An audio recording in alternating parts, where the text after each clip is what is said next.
ਵਾਹਿਗੁਰੂ ਜੀ ਕਾ ਖਾਲਸਾ ਵਾਹਿਗੁਰੂ ਜੀ ਕੀ ਫਤਿਹ। ਮੈਂ ਤੁਹਾਡੀ ਹੋਸਟ ਨੀਲਮ ਕੌਰ ਤੇ ਮੈਂ ਟੀਵੀ 84 ਦੇ ਸਾਰੇ ਦਰਸ਼ਕਾਂ ਤੇ ਸਰੋਤਿਆਂ ਦਾ ਦਿਲੀ ਸਵਾਗਤ ਕਰਦੀ ਹਾਂ ਪ੍ਰੋਗਰਾਮ ਸੱਚੋ ਸੱਚ ਵਿੱਚ, ਜੋ ਇਸ ਪ੍ਰੋਗਰਾਮ ਨੂੰ ਦੇਸ਼ਾਂ ਵਿਦੇਸ਼ਾਂ ਵਿੱਚ ਬੈਠ ਕੇ ਦੇਖਦੇ ਸੁਣ ਰਹੇ ਨੇ। ਰੋਜ਼ਾਨਾ ਦੀ ਤਰ੍ਹਾਂ ਤੁਹਾਡੇ ਤੇ ਸਾਡੇ ਹਰਮਨ ਪਿਆਰੇ ਡਾਕਟਰ ਅਮਰਜੀਤ ਸਿੰਘ ਮੇਰੇ ਨਾਲ ਬੈਠੇ ਹੋਏ ਨੇ। ਆਓ ਨਾ ਮਿਲ ਕੇ ਪ੍ਰੋਗਰਾਮ ਸ਼ੁਰੂ ਕਰਦੇ ਹਾਂ। ਜੀ ਡਾਕਟਰ ਸਾਹਿਬ, ਵਾਹਿਗੁਰੂ ਜੀ ਕਾ ਖਾਲਸਾ ਵਾਹਿਗੁਰੂ ਜੀ ਕੀ ਫਤਿਹ। ਵਾਹਿਗੁਰੂ ਜੀ ਕਾ ਖਾਲਸਾ ਵਾਹਿਗੁਰੂ ਜੀ ਕੀ ਫਤਿਹ। ਜੀ ਡਾਕਟਰ ਸਾਹਿਬ, ਤੁਹਾਡਾ ਬਹੁਤ ਬਹੁਤ ਸਵਾਗਤ ਪ੍ਰੋਗਰਾਮ ਸੱਚੋ ਸੱਚ ਵਿੱਚ। Thank you so much. ਜੀ ਡਾਕਟਰ ਸਾਹਿਬ, ਅੱਜ 15 ਜਨਵਰੀ 2016 3 ਮਾਘ ਨਾਨਕਸ਼ਾਹੀ ਸੰਮਤ 547 ਦਾ ਦਿਨ ਹੈ ਤੇ ਡਾਕਟਰ ਸਾਹਿਬ, ਪ੍ਰੋਗਰਾਮ ਦੇ ਸ਼ੁਰੂ ਵਿੱਚ ਤੁਸੀਂ ਅੱਜ ਕਿਹੜੇ ਮੇਨ ਇਸ਼ੂ ਸਾਡੇ ਦਰਸ਼ਕਾਂ ਨਾਲ ਸਾਂਝੇ ਕਰਨ ਜਾ ਰਹੇ ਹੋ? ਦੇਖੋ, ਪਿਛਲੇ ਕੁਝ ਸਾਲਾਂ ਤੋਂ ਪੰਜਾਬ ਦੇ ਵਿੱਚ ਜਿਹੜਾ ਇੱਕ ਇਸ਼ੂ ਬਹੁਤ ਜ਼ਿਆਦਾ ਪੰਜਾਬ ਦੀ ਜਵਾਨੀ ਨੂੰ, ਪੰਜਾਬ ਦੇ ਲੋਕਾਂ ਨੂੰ ਪ੍ਰਭਾਵਿਤ ਕਰ ਰਿਹਾ ਹੈ, ਉਹ ਹੈ ਪੰਜਾਬ ਦੇ ਵਿੱਚ ਡਰੱਗਸ ਦਾ ਇਸਤੇਮਾਲ। ਜੀ ਦੋ ਇਸ਼ੂਜ਼ ਜਿਸ ਦੀਆਂ ਹੁਣ ਮੀਡੀਆ ਖਬਰਾਂ ਆਲਮੋਸਟ ਰੋਜ਼ਾਨਾ ਹੀ ਸੁਰਖੀਆਂ ਦੇ ਵਿੱਚ ਹੁੰਦੀਆਂ ਨੇ। ਉਹਦੇ 'ਚ ਇੱਕ ਕਿਸਾਨਾਂ ਦੇ ਆਤਮਘਾਤ ਦੀਆਂ ਕਹਾਣੀਆਂ ਲਗਾਤਾਰਤਾ ਨਾਲ, ਔਰ ਦੂਸਰਾ ਪੰਜਾਬ ਦੇ ਵਿੱਚ ਕਿਸ ਲੈਵਲ ਦੇ ਉੱਤੇ ਡਰੱਗਸ ਦਾ ਫੈਲਾਅ ਹੈ। ਜੀ ਲੰਬਾ ਵਕਤ ਪੰਜਾਬ ਦੀਆਂ ਸਰਕਾਰਾਂ ਡਿਨਾਇਲ 'ਚ ਰਹੀਆਂ। ਕੈਪਟਨ ਅਮਰਿੰਦਰ ਸਿੰਘ ਨੇ ਪਹਿਲਾਂ ਡਿਨਾਈ ਕੀਤਾ, ਫਿਰ ਜਦੋਂ ਹਾਈ ਕੋਰਟ ਦੇ ਵਿੱਚ ਇਸ ਮੁੱਦੇ ਦੇ ਉੱਤੇ ਕੋਈ ਪਬਲਿਕ ਇੰਟਰਸਟ ਲਿਟੀਗੇਸ਼ਨ ਹੋਈ ਤੇ ਉਸ 'ਚ ਉਹਨੇ ਮੰਨਿਆ ਸੀ ਕਿ ਕਿਵੇਂ 60% ਦੇ ਕਰੀਬ ਸਕੂਲ ਜਾਣ ਵਾਲੀ ਉਮਰ ਦੇ ਮੁੰਡੇ ਔਰ 40% ਦੇ ਕਰੀਬ ਕੁੜੀਆਂ ਜਿਹੜੀਆਂ ਨੇ ਉਹ ਡਰੱਗਸ ਦਾ ਇਸਤੇਮਾਲ ਕਰਦੀਆਂ। ਜੀ ਪਰ ਇਸ ਮਾਮਲੇ 'ਚ ਕੋਈ ਪੇਸ਼ਕਦਮੀ ਨਹੀਂ ਹੋਈ ਪਿਛਲੇ ਸਮੇਂ 'ਚ, ਜਦੋਂ ਕਿ ਡਰੱਗ ਐਨਫੋਰਸਮੈਂਟ ਏਜੰਸੀ ਨਵੀਂ ਸਰਕਾਰ ਬਣਨ ਤੋਂ ਬਾਅਦ ਮੋਦੀ ਦੀ, ਉਸ ਦੇ ਨਿਰੰਜਨ ਸਿੰਘ ਆਫੀਸ਼ੀਅਲ ਨੇ ਥੋੜਾ ਐਗਰੈਸਿਵਲੀ ਕੰਮ ਸ਼ੁਰੂ ਕੀਤਾ। ਭੋਲਾ ਨਾਂ ਦਾ ਇੱਕ ਡਰੱਗ ਸਮਗਲਰ ਕਾਬੂ ਆਇਆ ਹੈ ਔਰ ਉਸ ਨੇ ਮਜੀਠੀਏ ਦਾ ਨਾਂ ਲਿਆ। ਜ਼ਾਹਰ ਹੈ ਕਿ ਇਹ ਜਿਹੜੀ ਹੈ ਬੜੀ ਪਰਤ ਦਰ ਪਰਤ ਲਾਈਨ ਅਲਟੀਮੇਟਲੀ ਸਮਗਲਰਸ, ਪੋਲੀਟੀਸ਼ੀਅਨਸ ਔਰ ਇਹ ਸਾਰੇ ਦੇ ਨਾਲ ਜੁੜੀ ਹੋਈ ਸੀ। ਸੋ ਇੱਕਦਮ ਉਸ ਦਾ ਉੱਥੋਂ ਤਬਾਦਲਾ ਕਰ ਦਿੱਤਾ ਗਿਆ ਔਰ ਇਹਦੇ ਬਾਵਜੂਦ ਕਿ ਬਾਅਦ ਦੇ ਵਿੱਚ ਇੱਕ ਦੋ ਵਾਰੀ ਉਹ ਪੇਸ਼ ਵੀ ਹੋਇਆ, ਗੱਲ ਕਿਸੇ ਪਾਸੇ ਤੁਰੀ ਨਹੀਂ। ਲੇਕਿਨ ਇਸ ਸਭ ਦੇ ਨਾਲ ਇਹ ਹੋਇਆ ਵੀ ਲੋਕਾਂ ਦੇ ਵਿੱਚ ਇਸ ਗੱਲ ਦੀ ਕਾਫੀ ਚਰਚਾ ਹੋਈ ਔਰ ਅਸੀਂ ਸਮਝਦੇ ਹਾਂ ਵੀ ਸ਼ਸ਼ੀ ਕਾਂਤ, ਜਿਹੜੇ ਕਿ ਸਾਬਕਾ ਪੰਜਾਬ ਦੇ ਡਾਇਰੈਕਟਰ ਜਨਰਲ ਪ੍ਰਿਜ਼ਨਸ ਰਹੇ, ਉਸ ਤੋਂ ਪਹਿਲਾਂ ਕਦੇ ਇੰਟੈਲੀਜੈਂਸ ਦੇ ਡਾਇਰੈਕਟਰ ਸੀ, ਉਹਨਾਂ ਨੂੰ ਇਹ ਕ੍ਰੈਡਿਟ ਜਾਂਦਾ ਹੈ ਕਿ ਉਹਨਾਂ ਨੇ ਸਭ ਤੋਂ ਪਹਿਲਾਂ ਇਸ ਦੇ ਬਾਰੇ ਬੜਾ ਖੁੱਲ੍ਹ ਕੇ ਸਟੈਂਡ ਲਿਆ। ਜੀ ਪੰਜਾਬ ਹਰਿਆਣਾ ਹਾਈ ਕੋਰਟ 'ਚ ਵੀ ਇੱਕ ਪੈਟੀਸ਼ਨ ਅਜੇ ਵੀ ਚੱਲ ਰਹੀ ਹੈ। ਉਹਨਾਂ ਨੇ 6 ਜਿਹੜੇ ਪੋਲੀਟੀਸ਼ੀਅਨ, ਜਿਹਦੇ 'ਚ ਅਕਾਲੀ, ਕਾਂਗਰਸ, ਬੀਜੇਪੀ ਸਾਰਿਆਂ ਦੇ ਹੀ ਸ਼ਾਮਲ ਸੀ, ਉਹਨਾਂ ਦੇ ਨਾਂ ਵੀ ਜਨਤਕ ਕੀਤੇ। ਉਹਨੇ ਕਿਹਾ ਜੀ ਜਦੋਂ ਮੈਂ ਡਾਇਰੈਕਟਰ ਜਨਰਲ ਸੀ ਇੰਟੈਲੀਜੈਂਸ ਤੇ ਇਹ ਲੋਕ ਜਿਹੜੇ ਨੇ ਇਸ ਧੰਦੇ ਦੇ ਵਿੱਚ ਮੁਨੱਵਸ ਸਨ। ਸੋ ਇਸ ਸਭ ਤੋਂ ਬਾਅਦ ਜ਼ਾਹਰ ਹੈ ਕਿ ਹੁਣ ਜਦੋਂ ਕਿ 2017 ਦੀਆਂ ਅਸੈਂਬਲੀ ਚੋਣਾਂ ਆਣੀਆਂ ਨੇ ਔਰ ਇਸ ਗੱਲ ਲਈ ਮੈਂ ਸਮਝਦਾ ਵੀ ਰਾਹੁਲ ਗਾਂਧੀ, ਭਾਵੇਂ ਉਸ ਨੂੰ ਬਾਅਦ ਦੇ ਵਿੱਚ ਬਾਦਲ ਪਿਓ ਪੁੱਤਰ ਨੇ ਬੜਾ ਤਿਰਸਕਾਰਤ ਜ਼ਬਾਨ ਦੇ ਵਿੱਚ ਕਿਹਾ ਕਿ ਜੀ ਇਹ ਤਾਂ ਪੰਜਾਬ ਨੂੰ ਬਦਨਾਮ ਕਰਨਾ ਚਾਹੁੰਦਾ, ਉਸ ਨੇ ਵੀ ਪੰਜਾਬ ਆ ਕੇ ਕਿਹਾ ਸੀ ਕਿ 70% ਪੰਜਾਬ ਦੀ ਜਵਾਨੀ ਨਸ਼ਿਆਂ ਦਾ ਸ਼ਿਕਾਰ ਹੈ। ਸੋ ਹੁਣ ਇਸ ਵੇਲੇ ਆਮ ਆਦਮੀ ਪਾਰਟੀ ਕੇਜਰੀਵਾਲ ਦੀ ਜਿਹੜੀ ਹੈ ਸਦਾਰਤ ਦੇ ਥੱਲੇ, ਉਹਨਾਂ ਨੇ ਪੰਜਾਬ ਦੇ ਵਿੱਚ ਜਿਹੜੇ ਕੁਝ ਮੁੱਦੇ ਆਇਡੈਂਟੀਫਾਈ ਕੀਤੇ ਨੇ, ਉਹਨਾਂ ਦੇ ਵਿੱਚ ਪੰਜਾਬ ਦੇ ਵਿੱਚ ਡਰੱਗਸ ਦਾ ਜਿਹੜਾ ਇਸ਼ੂ ਹੈ ਉਸ ਨੂੰ ਉਹਨਾਂ ਨੇ ਪਹਿਲਿਆਂ ਇਸ਼ੂਆਂ ਉਸ ਦੇ ਵਿੱਚ ਰੱਖਿਆ। ਔਰ ਜਿਸ ਤਰੀਕੇ ਨਾਲ ਉਹਨਾਂ ਦੇ ਪੰਜਾਬ ਦੇ ਓਬਜ਼ਰਵਰ ਜਾਂ ਆਰਗੇਨਾਈਜ਼ਰ ਸੰਜੇ ਸਿੰਘ ਨੇ ਵੀ ਔਰ ਹੁਣ ਕੇਜਰੀਵਾਲ ਨੇ ਵੀ ਮੁਕਤਸਰ ਸਾਹਿਬ ਦੇ ਇਕੱਠ ਦੇ ਵਿੱਚ ਸਿੱਧੇ ਵਿਕਰਮਜੀਤ ਮਜੀਠੀਆ ਨੂੰ ਇਸ ਦੇ ਲਈ ਦੋਸ਼ੀ ਦੱਸਿਆ। ਹਾਲਾਂਕਿ ਵਿਕਰਮਜੀਤ ਮਜੀਠੀਆ ਹੁਣ ਅਵਲੀਆਂ ਤਵਲੀਆਂ ਮਾਰ ਰਿਹਾ ਕਿ ਸੰਜੇ ਸਿੰਘ ਨੂੰ ਅਸੀਂ ਜਿਹੜਾ ਉਹ ਜੇਲ੍ਹ ਭੇਜ ਕੇ ਰਵਾਂਗੇ ਔਰ ਉਹਨੇ ਕਿਹਾ ਜੀ ਕੇਜਰੀਵਾਲ ਦੇ ਵੀ ਦਿਨ ਥੋੜੇ ਨੇ ਦਿੱਲੀ ਦੇ ਮੁੱਖ ਮੰਤਰੀ ਹੋਣ ਦੇ, ਰਹਿਣ ਦੇ। ਲੇਕਿਨ ਇਹਦੇ ਬਾਵਜੂਦ ਹੁਣ ਕੋਈ ਸ਼ੱਕ ਨਹੀਂ ਹੈ ਕਿ ਦੋਵੇਂ ਤਿੰਨੇ ਮੁੱਦੇ ਔਰ ਇਸ ਦੇ ਲਈ ਵੀ ਜਿਹੜੇ ਆਮ ਆਦਮੀ ਪਾਰਟੀ ਕਿਸਾਨਾਂ ਦੇ ਸੁਸਾਈਡ ਦੇ ਮੁੱਦੇ ਨੂੰ ਲੈ ਕੇ ਉਹਨਾਂ ਦੇ 2-3 ਹਾਇਰ ਆਫੀਸ਼ੀਅਲ ਜਿਹੜੇ ਪੰਜਾਬ ਦੇ ਅਹੁਦੇਦਾਰ ਨੇ ਔਰ ਸੈਂਟਰ ਦੇ ਵੀ ਆਮ ਆਦਮੀ ਪਾਰਟੀ ਦੇ, ਉਹ SS ਜੌਲ ਜਿਹੜੇ ਕਿ ਐਗਰੀਕਲਚਰ ਮਾਮਲਿਆਂ ਦੇ ਐਕਸਪਰਟ ਨੇ, ਇਸ ਵੇਲੇ ਸੈਂਟਰਲ ਯੂਨੀਵਰਸਿਟੀ ਬਠਿੰਡਾ ਦੇ ਵਾਈਸ ਚਾਂਸਲਰ ਨੇ ਔਰ ਅਕਸਰ ਆਰਥਿਕ ਮੁੱਦਿਆਂ ਦੇ ਉੱਤੇ ਉਹਨਾਂ ਦੀਆਂ ਲਿਖਤਾਂ ਵੀ ਆਉਂਦੀਆਂ ਨੇ, ਉਹਨਾਂ ਨੂੰ ਮਿਲੇ ਕਿ ਇਹਦੇ ਬਾਰੇ ਕੀ ਕੀਤਾ ਜਾ ਸਕਦਾ। ਸੋ ਇਹਦੇ 'ਚ ਕੋਈ ਸ਼ੱਕ ਨਹੀਂ ਹੈ ਕਿ ਹੁਣ ਪੰਜਾਬ ਦੇ ਵਿੱਚ ਇਸ ਗੱਲ ਨੂੰ ਕੋਈ ਡਿਨਾਈ ਨਹੀਂ ਕਰ ਸਕਦਾ। ਹਾਲਾਂਕਿ ਅਜੀਬ ਸਿਆਸਤਦਾਨਾਂ ਦੇ ਸਬੰਧ ਹੁੰਦੇ ਨੇ ਇੱਕ ਪਾਸੇ ਲੱਗਦਾ ਹੈ ਕਿ ਜੀ ਕਾਂਗਰਸ ਔਰ ਅਕਾਲੀ ਦਲ ਕਿਵੇਂ ਇੱਕ ਦੂਜੇ ਬਾਰੇ, ਅਮਰਿੰਦਰ ਸੁਖਬੀਰ ਬਾਰੇ ਕੀ ਕਹਿੰਦਾ ਹੈ, ਬਾਦਲ ਅਮਰਿੰਦਰ ਬਾਰੇ ਕੀ ਕਹਿੰਦਾ ਹੈ, ਅਮਰਿੰਦਰ ਉਹਨਾਂ ਬਾਰੇ ਕੀ ਕਹਿੰਦਾ ਹੈ ਜੀ। ਪਰ ਜਦੋਂ ਇਹ ਵਿਕਰਮ ਮਜੀਠੀਆ ਦਾ ਨਾਂ ਆਇਆ ਔਰ ਪੰਜਾਬ ਪ੍ਰਦੇਸ਼ ਕਾਂਗਰਸ ਦਾ ਉਦੋਂ ਦਾ ਪ੍ਰਧਾਨ ਜਿਹੜਾ ਪ੍ਰਤਾਪ ਸਿੰਘ ਬਾਜਵਾ ਸੀ, ਉਹਨੇ ਵੀ CBI ਇਨਕੁਆਇਰੀ ਦੀ ਮੰਗ ਕੀਤੀ ਤੇ ਸਭ ਤੋਂ ਜ਼ਿਆਦਾ ਡਿਫੈਂਸ ਵਿਕਰਮਜੀਤ ਮਜੀਠੀਆ ਦਾ ਕੈਪਟਨ ਅਮਰਿੰਦਰ ਸਿੰਘ ਨੇ ਕੀਤਾ। ਉਹਨੇ ਕਿਹਾ ਜੀ ਨਹੀਂ, ਸਾਡੀਆਂ ਸਟੇਟ ਦੀਆਂ ਏਜੰਸੀਆਂ ਬੜੀਆਂ ਕੇਪੇਬਲ ਨੇ, ਸੈਂਟਰਲ ਇਨਕੁਆਇਰੀ ਨਹੀਂ ਹੋਣੀ ਚਾਹੀਦੀ। ਸੋ ਇਹ ਗੱਲ ਉੱਥੇ ਹੀ ਠੱਪ ਹੋ ਗਈ ਸੀ ਔਰ ਮੁਕਤਸਰ ਸਾਹਿਬ ਦੇ ਇਕੱਠ ਦੇ ਵਿੱਚ ਸ਼੍ਰੋਮਣੀ ਅਕਾਲੀ ਦਲ ਅੰਮ੍ਰਿਤਸਰ ਦੀ ਕਾਨਫਰੰਸ ਨੂੰ ਸੰਬੋਧਨ ਕਰਦਿਆਂ ਸਰ ਸਿਮਰਨਜੀਤ ਸਿੰਘ ਮਾਨ ਨੇ ਵੀ ਇਹੀ ਗੱਲ ਕਹੀ ਕਿ ਵੀ ਇਨ ਦਾ ਐਂਡ ਇਹ ਸਾਰੇ ਰਲੇ ਹੀ ਹੋਏ ਨੇ ਔਰ ਇਹ ਕੈਪਟਨ ਅਮਰਿੰਦਰ ਸਿੰਘ ਸੀ ਜਿਹਨੇ ਸੈਂਟਰਲ ਇਨਕੁਆਇਰੀ ਦਾ ਵਿਰੋਧ ਕੀਤਾ ਸੀ।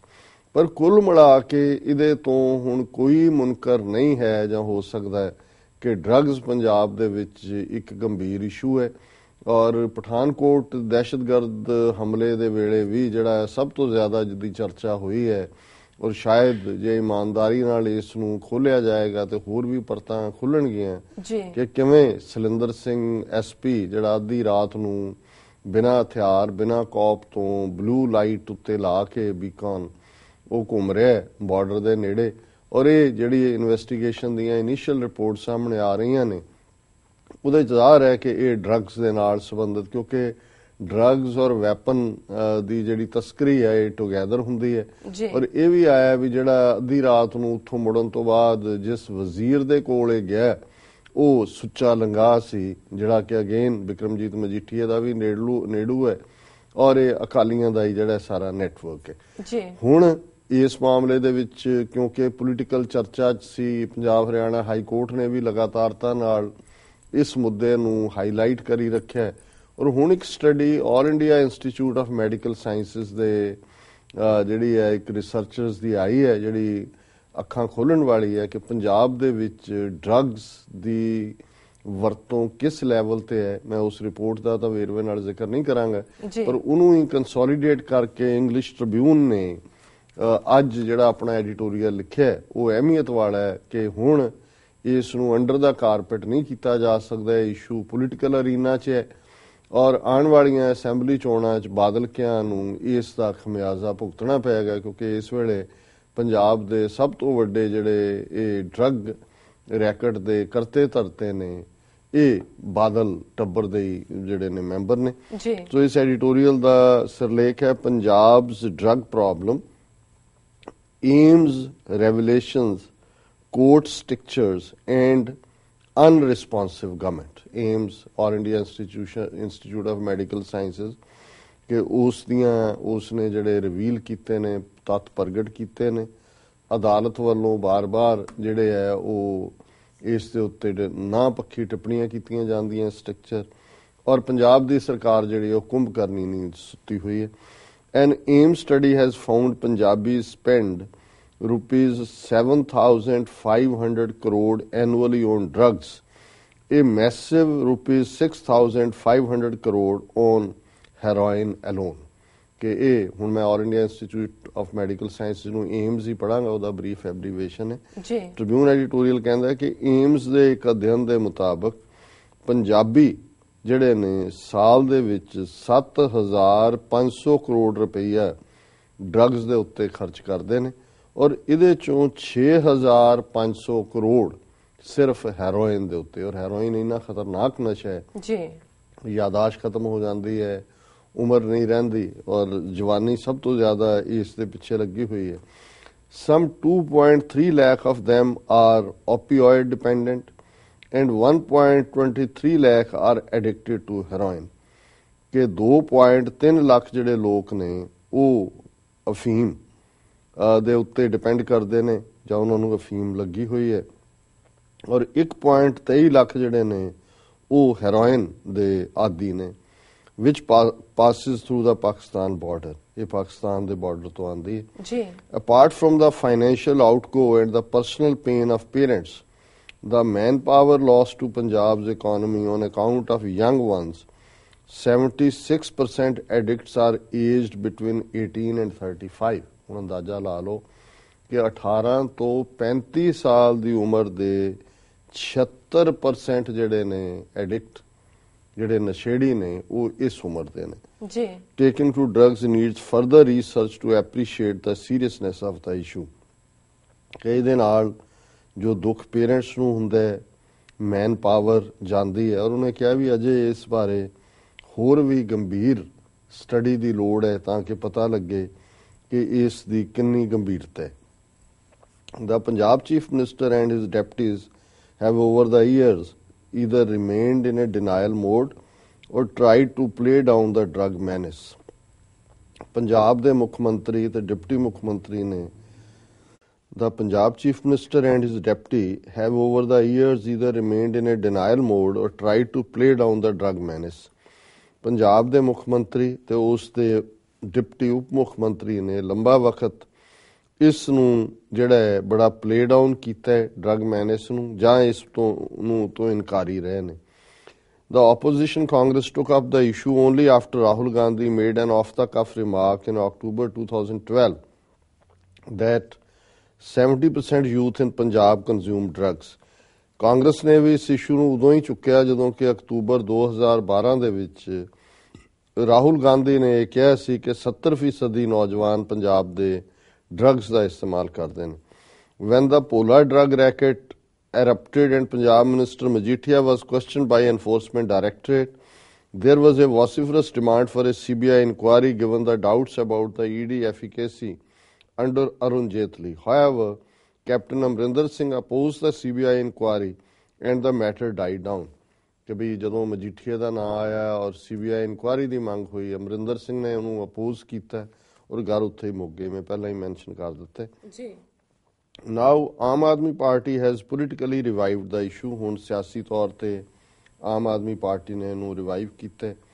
A former Punjab DGP Shashikant has named 6 politicians including 2 Shromani Akali Dal ministers from former Punjab, a list prepared by the State Intelligence Department under him as early as 2007, following directions from the Chief Minister to look into the involvement of politicians and others in drug smuggling. ਵੀ ਸ਼ਸ਼ੀਕਾਂਤ ਦਾ ਜ਼ਿਕਰ ਕੀਤਾ ਕਿ 2007 ਚ ਉਹਨੇ ਜਿਹੜਾ chief minister ਦੇ ਕਹਿਣ ਤੇ ਹੀ ਇਹ ਇਨਵੈਸਟੀਗੇਟ ਕਰਕੇ ਰਿਪੋਰਟ ਕੀਤੀ ਸੀ ਕਿ ਜਿਹੜੇ 6 ਸਿਆਸਤਦਾਨ ਡਰੱਗ ਟ੍ਰੇਡ ਦੇ ਵਿੱਚ ਇਨਵੋਲਵ ਨੇ, ਉਹਦੇ 2 ਜਿਹੜੇ ਨੇ ਅਕਾਲੀ ਦਲ ਦੇ ਆਪਣੇ ਮਿਨਿਸਟਰ ਸੀ ਜੀ। The ruling father-son duo has either conveniently ignored the list or put the blame on the BSF failure to seal the border. They have never accepted responsibility for the rampant spread of drugs in their 9-year regime. ਇਹ ਪਿਓ ਪੁੱਤਰ ਦੀ ਜਿਹੜੀ ਜੋੜੀ ਹੈ, ਜਾਂ ਤਾਂ ਉਹ ਇਹ ਕਹਿੰਦੇ ਨੇ ਜੀ ਕਿ BSF ਜਿਹੜੀ ਹੈ ਉਹਦੀ ਫੇਲਿਅਰ ਹੈ ਕਿ ਉਹ ਬਾਰਡਰ ਤੋਂ ਕਿਉਂ ਆਣ ਦਿੰਦੇ ਨੇ, ਜਾਂ ਇਸ ਤੋਂ ਇਨਕਾਰੀ ਹੁੰਦੇ ਨੇ। ਪਰ ਉਹਨਾਂ ਨੇ ਇਹਨਾਂ ਸਾਰੇ 9 ਸਾਲਾਂ ਦੇ ਆਪਣੇ ਰਾਜ ਦੇ ਵਿੱਚ ਕਦੇ ਵੀ ਜਿਹੜਾ ਅੱਜ ਪੰਜਾਬ ਦੇ ਵਿੱਚ ਡਰੱਗਸ ਦਾ ਇਸਤੇਮਾਲ ਹੈ ਉਹਦੇ 'ਚ ਕਦੇ ਆਪਣੀ ਜ਼ਿੰਮੇਵਾਰੀ ਨਹੀਂ ਕਬੂਲੀ। ਲਾਸਟ ਪੈਰਾਗ੍ਰਾਫ ਹੈ ਜੀ। To its credit the Punjab and Haryana high court has doggedly pursued the drug cases. ਇਹ credit Punjab Haryana high court ਨੂੰ ਜਾਂਦਾ ਹੈ ਕਿ ਉਹਨੇ ਲਗਾਤਾਰਤਾ ਨਾਲ ਇਸ ਇਸ਼ੂ ਦੇ ਉੱਤੇ ਕੰਮ ਕੀਤੇ। Quite a few judges have recused themselves from hearing the high-profile cases. Still, the court has made such scathing observations as Punjab not serious in combating drugs and government lacks will to stop jail drug flow. ਬੇਸ਼ੱਕ ਕੁਝ Punjab Haryana high court ਦੇ ਜੱਜਾਂ ਨੇ drug cases ਨੂੰ ਸੁਣਨ ਤੋਂ ਇਨਕਾਰ ਕੀਤਾ, ਉਹਨਾਂ ਨੇ ਉਸ ਤੋਂ ਕਿਨਾਰਾ ਕੀਤਾ, ਪਰ ਇਹਦੇ ਬਾਵਜੂਦ ਇਹ ਕ੍ਰੈਡਿਟ ਵੀ ਜਾਂਦਾ ਹੈ ਪੰਜਾਬ ਹਰਿਆਣਾ ਹਾਈ ਕੋਰਟ ਨੂੰ ਕਿ ਉਹਨਾਂ ਨੇ ਹੀ ਇਹ ਆਬਜ਼ਰਵੇਸ਼ਨਸ ਦਿੱਤੀਆਂ ਕਿ ਇਹ ਜਿਹੜੀ ਗਵਰਨਮੈਂਟ ਹੈ ਇਹ ਡਰੱਗਸ ਦੇ ਉੱਤੇ ਜਿਹੜਾ ਕਾਬੂ ਪਾਉਣ ਲਈ ਗੰਭੀਰ ਨਹੀਂ ਹੈ, ਔਰ ਨਾ ਹੀ ਉਹ ਜਿਹੜੀ ਹੈ ਜੇਲ੍ਹਾਂ ਦੇ ਵਿੱਚ ਜਿਹੜੀਆਂ ਡਰੱਗਸ ਆਉਂਦੀਆਂ ਉਹਨੂੰ ਰੋਕਣਾ ਚਾਹੁੰਦੀ ਹੈ। After the Pathankot attack, Central agencies are investigating a possible terror drug police politician nexus. ਹੁਣ ਜਦੋਂ ਕਿ ਪਠਾਨਕੋਟ ਦਾ ਦਹਿਸ਼ਤਗਰਦ ਹਮਲਾ ਹੋਇਆ, ਸੈਂਟਰਲ ਏਜੰਸੀਆਂ ਇਸ ਗੱਲ ਦੀ ਪੜਤਾਲ ਕਰ ਰਹੀਆਂ ਨੇ ਕਿ ਦਹਿਸ਼ਤਗਰਦੀ, ਡਰੱਗਸ, ਪੁਲਿਸ ਤੇ ਪੋਲੀਟੀਸ਼ੀਅਨ, ਇਹ ਬਿਲਕੁਲ ਚਾਰਾਂ ਦਾ ਹੀ ਕੰਬੀਨੇਸ਼ਨ ਹੈ ਕਿ ਵੀ ਇਹ ਕੀ ਨੈਕਸਸ ਹੈ। It may be more a cover-up job than an expose, embarrassing to a coalition partner ahead of elections. ਪਰ ਉਹਨੇ ਅਖੀਰ 'ਚ ਇਹ ਕਿਹਾ ਵੀ ਸ਼ਾਇਦ ਇਹ ਕੋਈ ਐਕਸਪੋਜ਼ੇ ਨਾ ਹੋਏ ਕਿ ਵੀ ਉਹਨਾਂ ਨੇ ਲੱਭਣਾ ਵੀ ਕੀ ਕਨੈਕਸ਼ਨ ਹੈ। ਇਹ ਸ਼ਾਇਦ ਇੱਕ ਕਵਰ ਅਪ ਆਪਰੇਸ਼ਨ ਹੋਏਗਾ ਤਾਂ ਕਿ ਅਕਾਲੀਆਂ ਨੂੰ ਜਿਹੜਾ ਕਿ ਉਹਨਾਂ ਦੇ ਕੋਲੀਸ਼ਨ ਪਾਰਟਨਰ ਹੈ ਉਹਨਾਂ ਦੀਆਂ ਕਰਤੂਤਾਂ ਦੇ ਉੱਤੇ ਪਰਦਾ ਪਾਇਆ ਜਾ ਸਕੇ। ਅਸੀਂ ਇਹਦੀ ਟ੍ਰਿਬਿਊਨ ਦੇ ਐਡੀਟੋਰੀਅਲ ਦੇ ਅੱਖਰ ਨਾਲ ਸਹਿਮਤ ਹੈ ਔਰ ਅਖੀਰਲੀ ਲਾਈਨ ਨਾਲ ਖਾਸ ਤੌਰ ਤੇ ਕਿ ਬੇਸ਼ੱਕ ਪਠਾਨਕੋਟ ਜੋ ਹੋਇਆ ਨਜ਼ਰ ਆ ਰਿਹਾ ਕੀ ਹੋਇਆ ਵੀ ਕਿਵੇਂ ਪੁਲਿਸ, ਡਰੱਗ ਮਾਫੀਆ, ਪੋਲੀਟੀਸ਼ੀਅਨ ਔਰ ਇਹਨਾਂ ਸਾਰਿਆਂ ਦਾ ਜਿਹੜਾ ਆਪਸੀ ਨੈਕਸਸ ਹੈ, ਪਰ ਇਹਦੇ ਚੋਂ ਕੁਝ ਨਹੀਂ ਨਿਕਲੇਗਾ। ਇੱਕ ਕਵਰ ਅਪ ਆਪਰੇਸ਼ਨ ਹੈ, ਨਾ ਕਿ ਸੱਚ ਦੀ ਤਹਿ ਤੱਕ ਜਾਣ ਦਾ ਯਤਨ। ਸੋ ਇਹ ਮੇਨ ਇਸ਼ੂ ਹੈ ਜਿਹਨੂੰ ਅਸੀਂ ਇਹ ਸੈਗਮੈਂਟ ਅੱਜ ਐਟਰੀਬਿਊਟ ਕਰਦੇ ਹਾਂ। ਜੀ ਡਾਕਟਰ ਸਾਹਿਬ, ਤੁਹਾਡਾ ਬਹੁਤ ਬਹੁਤ ਸ਼ੁਕਰੀਆ। ਇਸ ਨਾਲ ਨੇ ਬ੍ਰੇਕ